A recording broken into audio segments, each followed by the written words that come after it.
Good morning. আর কুসুনা সকাল সকাল উঠে কি করছে দেখো, আজকে কিন্তু কুসুনা দেরিতে উঠেছে। এখন তো 8টা বাজে, কুসুনা উঠলো হ্যাঁ 15 মিনিট আগে। এই দেখো ব্রাশ করানো হয়ে গেছে। এরপর চা করব, ওকে চা খাওয়াবো। আর ব্রেড আছে, আছে না? কি খাবে?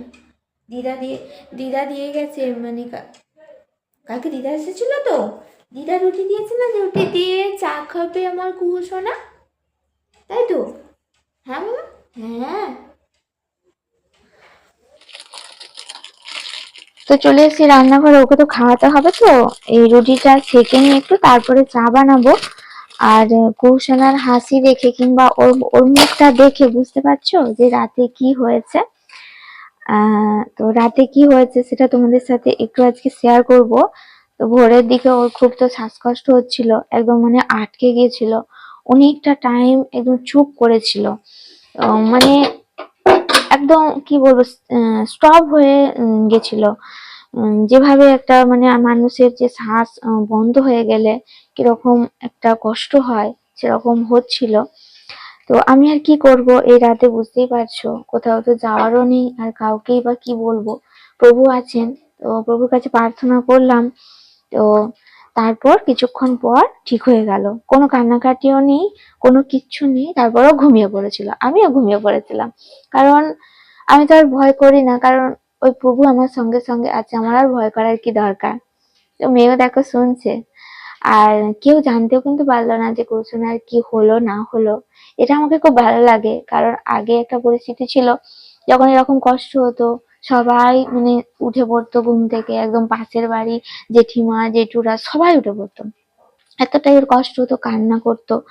কিন্তু এত বড় একটা ঘটনা ঘটলো, কিন্তু আমাদের কোনো কিছুই ক্ষতি হলো না। দেখো না কুসুমা কত সুন্দর হাঁটাচলা করছে, এবার খাবে, খাবারটাও কিন্তু খাবে, আগে কিন্তু খেতেও পারতো না, এত কষ্ট হতো।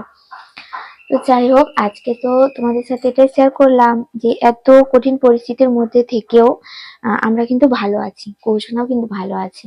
একটু একটু করে ওর ইমপ্রুভ হচ্ছে, একটু একটু করে ওই যে খিচুড়ির সমস্যা ওটাও ঠিক হচ্ছে। একটু কেন, আগে যেভাবে আমি কাটিয়েছি তার থেকে কিন্তু অনেকও ভালো আছে এখন। সবই কিন্তু প্রভু গুরু যিশু দেয়। এই যে মন্ডলীতে যাই, মন্ডলীতে যাচ্ছি, সেই জন্য কিন্তু আমার মন ভালো আছে। আমার কোনো চিন্তা নেই, ভাবনা নেই যে আমার মেয়ের কি হবে না হবে। তো সেটাই তোমাদের সাথে শেয়ার করছি। তো আজকে রাতটা তো এইভাবেই কাটলো। জেগে কিন্তু থাকিনি, একটুও জেগে থাকি না। মা ঘুমিয়েছি না? কি গো, ঘুমিয়েছি তো? দাঁড়াও তোমার জন্য দুটো করে দিচ্ছি। ও কড়াটাতে তো তেল আছে বলো, এটাতে করে দিচ্ছি, বানিয়ে দিচ্ছি। চলো তুমি একটু চলো, ওইদিকে ওইদিকে চলো। একটু জল খেতে হবে, ব্রাশ করেছো না, একটু জল খাও। চলো ওকে খাইয়ে দিই, তারপর তারপর আবার তোমাদের সাথে বাকিটা শেয়ার করবো। গ্লাসটা কই, চল এদিকে আয়। দেখো কুসোনাকে খাবার বানিয়ে দিয়েছি, ও এখন খাচ্ছে। আর কি খাচ্ছে দেখো, ডিম টোস্ট বানিয়েছি। ভাবলাম যে থাক, আজকে আর চা খেতে হবে না, জন্য একটু ডিম টোস্ট করে দিই। দেখো সে নাও, একটা একটা করে হাতে করে খাবে, সোনা হয়ে খাবে একটা একটা করে।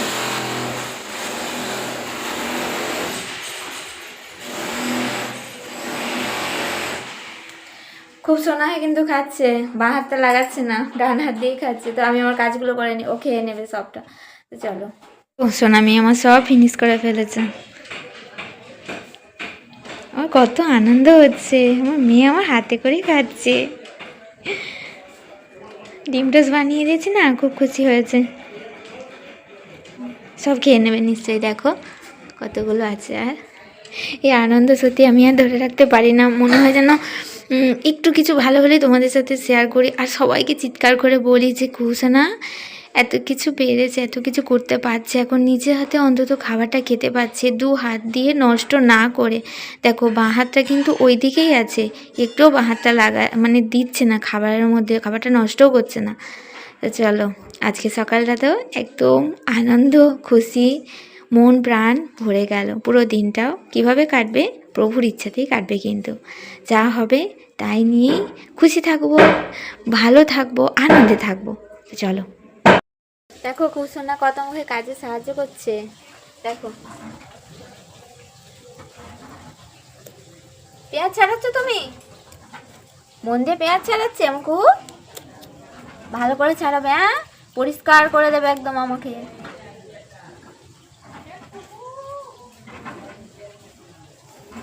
ও পেঁয়াজ ছাড়াচ্ছে, এখন রান্না করবো তো।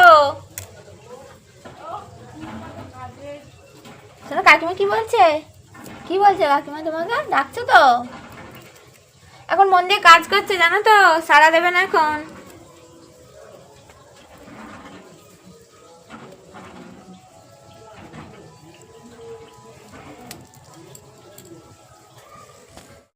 দেখো মেয়েটা আমার সারাদিন কত কি কাজ করছে। প্রথমে তো পেঁয়াজ ছাড়িয়ে দিল, এখন আবার কি করছে দেখবে, দেখো।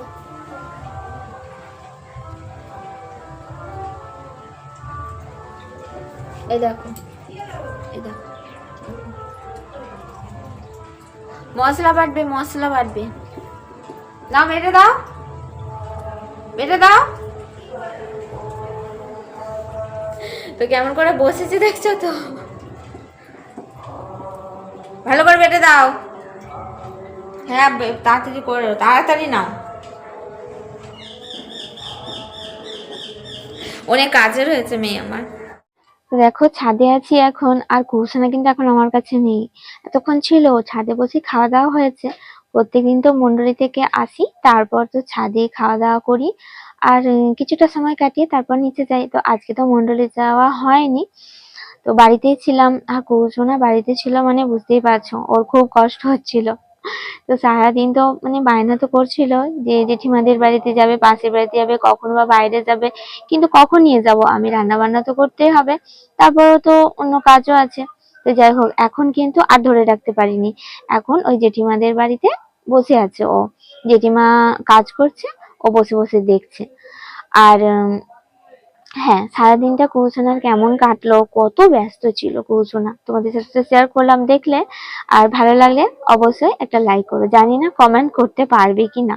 তো প্রত্যেকটা ভিডিও মানে কুসুনাকে বেশি দেখালে কিংবা কুসুনার কাজ ওর ইমপ্রুভ একটু একটু যেগুলো হচ্ছে, যখনই বেশি করে একটু দেখাচ্ছি তো কমেন্ট অফ হয়ে যাচ্ছে। তো যাই হোক, কমেন্ট অফ হোক বা অন হোক, যাই থাকুক না কেন, আমি কিন্তু কুসুনার যা কিছু ইমপ্রুভ হচ্ছে সবই প্রভু গুরু যিশুর দয়ায়, আর সেটা তোমাদের সাথে শেয়ার করব আমি। আর রাতের কষ্ট কিন্তু রাতেই ছিল, তখন যে কষ্টটা হয়েছিল, শ্বাসকষ্ট যে হচ্ছিল কুসুনার, সেই কিন্তু তখনই স্তব্ধ হয়ে গেছে। আর সারাদিন কিন্তু তেমন কোনো কষ্টই হয়নি ওর, ও তো আনন্দে আছে, খুশিতে আছে, মজা করছে, তারপর চলাফেরা করছে, খাচ্ছে, দাচ্ছে, খেলছে, সবকিছু করছে। তো এই প্রভু গুরু যিশুর দয়ায় এই হলো আমার শান্তির জীবন, সুখের জীবন। যখন কষ্ট হয় তখনই, তারপর কিন্তু আমার চিন্তা নেই, ভাবনা নেই, কোনো চিন্তা নেই। তো এটাই, যে আগে যখন প্রভুকে যখন পাইনি, প্রভুর দেখা যখন পাইনি আমি, তখন কিন্তু এই কষ্টটাই আমার হয়তো 2 দিন 5 দিন, এমনকি মানে দিনের পর দিন, কারণ ওই একটা ভয় থাকতো যে এরপরে কি হবে। এখন আর কোনো কিন্তু চিন্তা নেই, কারণ প্রভুই কিন্তু সমস্ত কিছু ঠিক করে দিচ্ছে। আর কুসুনা তো খুব ভালো আছে, আবারও বলছি, কারণ খুব ইচ্ছা করে বলতে, এতটাই কষ্টে ছিলাম তো আগে। তো যাই হোক, আর মাঝে মাঝে কিন্তু এরকম একটু আধটু বিপদ আসে, তো সেগুলোই এইভাবেই কিন্তু মানে ভালো হয়ে যায়, কোনো কিছুই দীর্ঘস্থায়ী হয় না। যেমন এই 2 দিন আগে তো মেয়েকে ঘুম পাড়িয়ে রেখেছিলাম, খাটের মধ্যে ঘুমিয়েছিল। তো আমি ওই রাতের কথা বলছি, রাতেও ঘুমিয়েছিল, পরে আমি শুই তো ওর পাশে গিয়ে, তো আমি একটু দুয়ারে ছিলাম, তো দুয়ার থেকে যখন এবার গেটটা খুলে মানে ওর কাছে যাচ্ছি, মানে যাব এরকম ভেবেছি, তো গেটটা খুলেছি, দেখি কি ও একদম সোজা হয়ে দাঁড়িয়ে আছে, একদম মানে খাটের ধারে পা দিয়ে দাঁড়িয়ে আছে। তাহলে বলো, প্রভু যদি না থাকতেন, আমি যদি প্রভুর ওপর সমস্ত ভাবনার ভার না তুলে দিতাম, আমার চিন্তার ভাবনার ভার, ওই সন্তানের যা কিছু হবে সমস্ত কিছুর ভার যদি না তুলে দিতাম, তাহলে কি হতো, মানে তো পড়ে গিয়ে এতক্ষণে যে কত কি কাণ্ড হতো তার ঠিক নেই। যাই হোক, দেখার পরেও কিন্তু ভয় পাইনি, কারণ তখনই মনে পড়ে গেছে যে আমার প্রভু আছে, তোর কিছু হবে না মা, তোর কোনো চিন্তা নেই। জেঠিমাদের বাড়ি থেকে কুসুনা চলে এসছে, সেই জন্য নিচে চলে আসলাম, আর এখনও আমার পাশেই আছে, ঘুরছে এখন। তো তো চলো আজকে এতটাই, ভালো লাগলে অবশ্যই ভালোবেসে পাশে থেকো। ঈশ্বরের কাছে প্রার্থনা করি সবাই ভালো থাকুক, সুস্থ থাকুক, সুন্দর থাকুক। চলো আমরা ভালো আছি, আবার আসবো নতুন একটা ব্লগ নিয়ে। চলো।